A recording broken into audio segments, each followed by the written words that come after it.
Morning guys, it's a hot one today. I got that strimmer, or the hedge cutter, on the strimmer, standing on a ladder. Not safe, I know, but it's the only way I can get the hedge back down to where it's controllable. It just gets out of hand.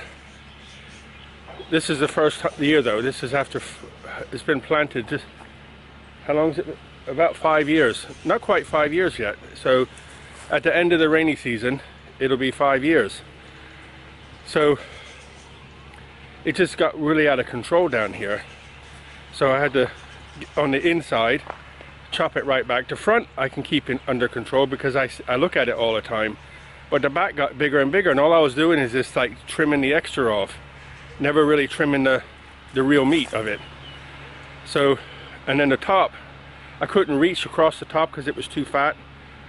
But now with this machine on, I can get up, I got up there, and I was like, I don't even know if it's going to work. But I did it this morning, and I got halfway through, and it's chewing right through it. So I'm about halfway. I just thought I'd stop and show you what I've been doing. So here's my strimmer with the hedge cutter at the end. And I've been working up here. You can see how much I've got down. But you can see, if I go on top, you'll see it's even more. So I started down there. And the good thing with this is I can reach right across the other side.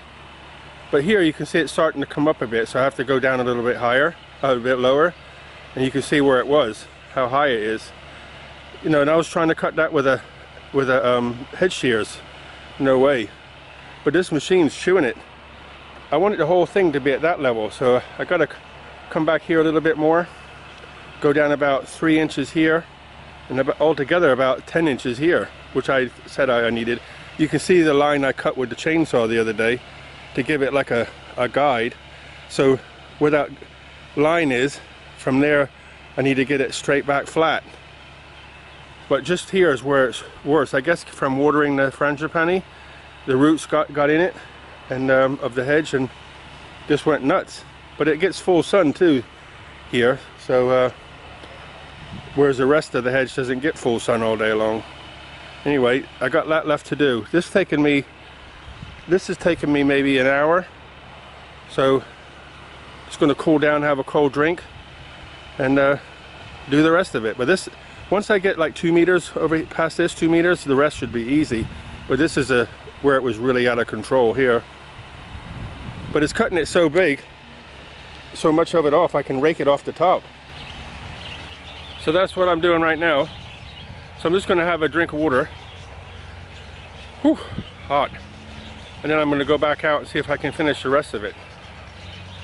I want to get that done today, and then I'll go behind the hedge and try to do that today. And that's more or less well, the hedge in the sun is finished.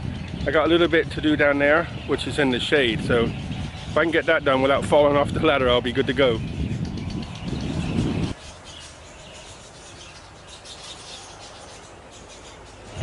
After I finished what I was doing this morning, I went in the house and had about 4 or 5 glasses of tea and water, then had a shower and had some lunch, and then went and put the AC on in the bedroom and slept for an hour.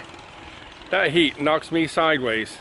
But I wanted to show you what I did this morning. So this is this tree, I love it, with those little white flowers.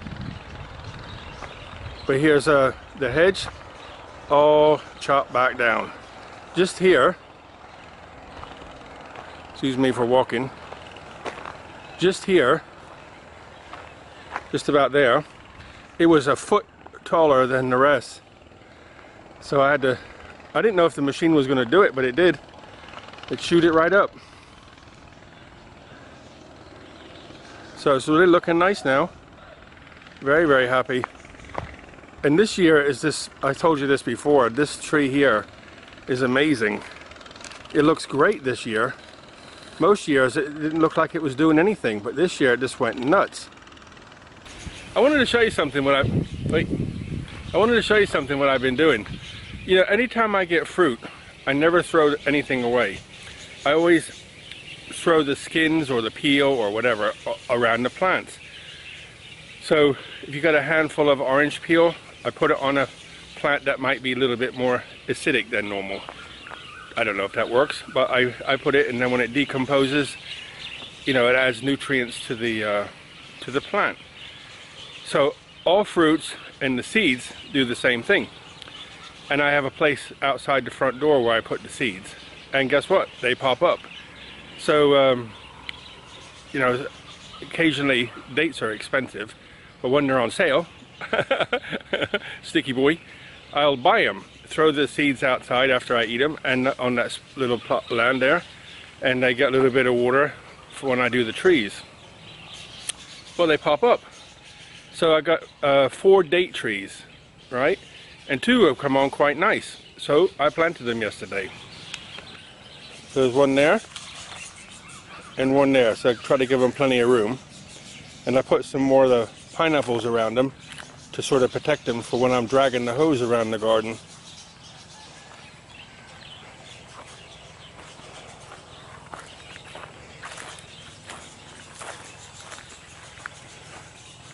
And the pineapples are coming on. This one here has had more sun than this one, and you can see the difference in size. So I moved this guy out more into the sun. You know, I'm always trying to, what do the pineapples like? Sometimes I look a bit raggedy, so, you know, do they need more sun or less sun? More water or less water? So I've been watching these 2, and I can see one that's in the sun. They don't get sun all day, but the other one gets more sun. If you give it to them all day, the leaves start to look a bit burnt. So it's just finding the right spot for them. But everything's coming on good.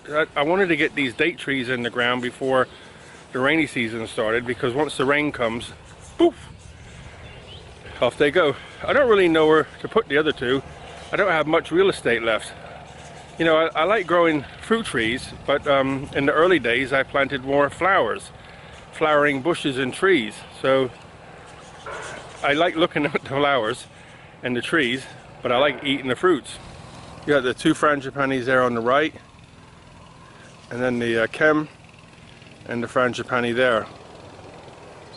Everything's looking really nice. Guys, thanks for stopping by today and sharing my little bit of paradise. I hope you enjoy your share. I don't see you helping much though. Anyway, I'm going to bid you good night. And look after yourselves. Buckets of blessings. Rivers of peace, joy, and kindness. All the very best, guys. Until next time, look after yourselves.